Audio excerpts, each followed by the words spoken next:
So, obviously, I spend a massive amount of time talking, thinking, and listening to music, right?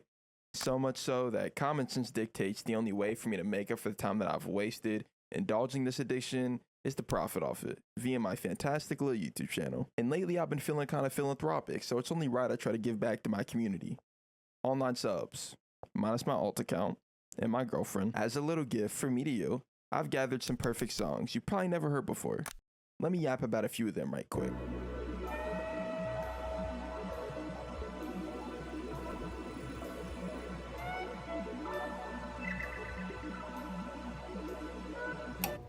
So just to put this into perspective, this album is one of very, very few that I would maybe call perfect. It's also in a real close contention for my favorite of all time. Sometimes I just wake up and decide that shit my number one. It only makes sense that an album I hold so highly would have at least a few songs worth similar praise, and Blue Glass Ball is most definitely one of them. The song starts with this wall of synthesized sounds. Saying synths don't even feel right because I don't think it communicates just how much movement and how alive this thing feels. And from my vast wealth of sound design knowledge and production experience, I can tell you with 1,000% certainty that this right here is a result of blood, sweat, and tears from niggas in the stew just doing whatever. Sitting on top of this wall is this wind instrument that's slowly driving the melody, alongside this quiet little hi-hat that just ticks on every beat. But when that guitar type thing comes in, I'm pretty sure it's this thing. Yeah, the whole scenery shifts. Alright, different day. Outfit change. Also got a new capture device, so the quality should look better. We'll see. So as you move out of this intro section, you'd expect all this tension that's built up to be relieved, right?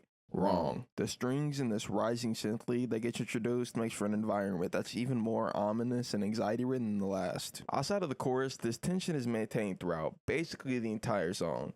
And even then, that brief moment of resolution you do get during the chorus barely feels satisfactory. And not like as a meta observer type nigga, cause sonically the chorus is arguably the best part of the song.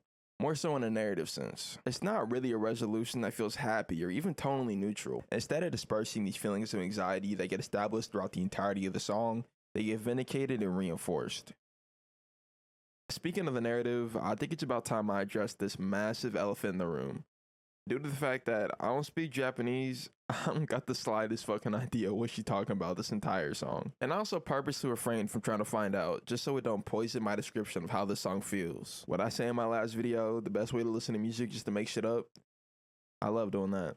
It's like she's the bearer of some ancient doomsday prophecy. And this is obviously due to the music itself, right? The instruments, the chords, the melodies, shit like that. But the song structure informs a ton of this as well. It really feels so much like this ancient tale of some hero's journey. The person who's prophesized to face this malevolent force with this grand climax that concludes with the destruction of the world as we once knew it. And now she's here telling this to you, Link the Chosen One, destined to end Ganon's reign of terror. I ain't never even played a Zelda game before. This shit just remind me of the one game with the big ass angry moon in the sky.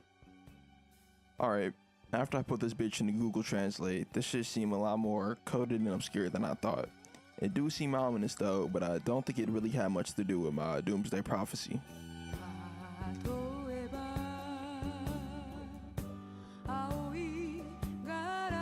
This entire song has one of the most dense and sonically immersive soundscapes I've ever heard. There's just so much going on throughout this thing's entire 5-minute runtime, and not even a single second of it feels wasted or boring. The echoing guitar licks that just flow in and out during the verses, and the ambient percussive sounds that texture the background, they just feel so real. It's like you can physically touch them. It's like you can touch them with your ears, so you can hear them. That's insightful. And not just in the instrumentation, but with her vocals as well. Her voice has so much strength, yet so much grace. It commands so much power, but in a way that feels distinctly feminine. Especially the singing on the chorus and the post-chorus in the latter half of the song. That shit is just, it's so fucking hard, bro. That shit is so sick. But yeah, whatever, man. Go check that shit out.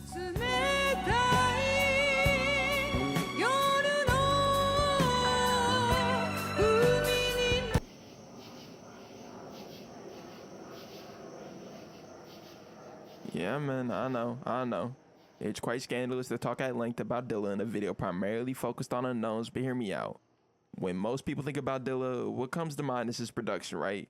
At least in my experience, that's what 99% of the conversation is focused on. That and donuts, and for good reason too. But I never hear a damn thing about anything outside of that. From outside looking in, I was under the impression that all this man was just sample Jesus, the god of drums, right? But turns out he was so much more. J Dilla, the songwriter, was a different beast entirely. Okay, so I do think it's irresponsible to talk about a Dilla song and just ignore the drums and samples, so let me at least get them out the way first. Let's start with these drums.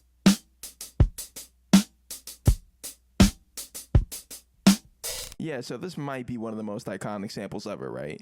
Like, this is Good Day by Ice Cube. Need I say more? I don't care, because I will. This song is one of the greatest rap songs of all time. And it's also another perfect song. But this is also Footsteps in the Dark. Like, the song the sample is from is iconic all on its own. And it's also Them Changes by Thundercat, and that's his biggest song ever too. Like, how do you get this much mileage out of a single song? Legendary song gets sampled and turned into two different artists' biggest song ever, and another perfect song by arguably the greatest rap producers of all time. Like, bro, how does that happen? How the fuck that happen? And do not get it twisted. My praise of this song is in no small part due to these fucking drums, man. And I don't got a music theory background or anything, so it don't really make sense for me to try to get into the anatomy of them. But like, bro, these drums are so fucking memorable. These shits are grilled into my mind. I will never forget them. And he doesn't even just take the drums and dip, but he had to go back for more. Laced throughout this instrumental are these little vocal chops that pop in and out all throughout the song, which are layered on top of the other sample. Alfie by Dick Hyman is really the meat of this instrumental. Also, bro, what is that name? That shit is like, why? It's this glistening, bubbling, pad-like synth that lays the foundation for this kind of subtle, high-pitched synth which weaves the melody without you even realizing there's a melody being weaved. And yeah, sound design expert back. Can confirm it was niggas in the studio doing whatever. That must have been it. That's how they made this. That's how. And these two samples alone is already fire as fuck. Like, Buddy could have just clonked out and said, I'm done. But no, all the other shit he added is where the real wizardry starts. So first things first, this bass line, man.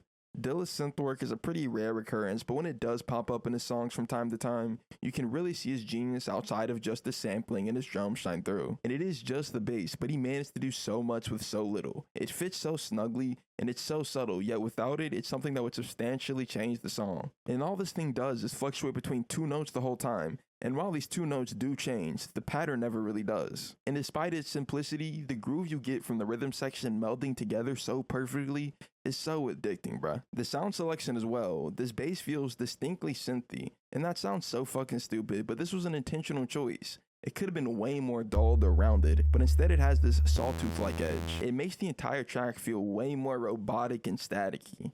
What is staticky? I'm just making up words, bruh. All the things that make the bass and the drums work so well in this song, a lot of those same things apply to the chorus as well. It's that tasteful simplicity that feels so perfectly refined that I find so compelling. The vocals are mixed in a way that when put in tandem with this bubbling sample and this pulsating bass, feels like the chorus is being swallowed by this massive body of water that is the instrumental. And then with his delivery, the way the flow ever so slightly shifts back and forth with each repetition, and the way the timing feels slightly nudged off beat, is like waves pushing and pulling the chorus. And all this refrain is him repeating the phrase, "One more, do it, not enough for me, no." And one more thing, just cause the analogy fits so damn well, each time the hook starts and stops, it does so in the middle of his singing. It's like these are the moments he gets above water. These are his breaths of air.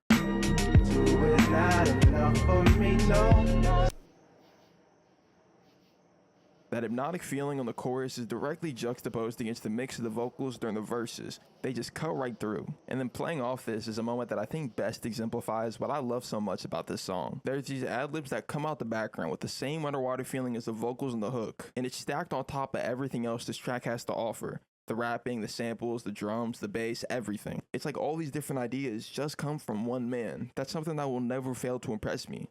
But it kind of makes sense, right?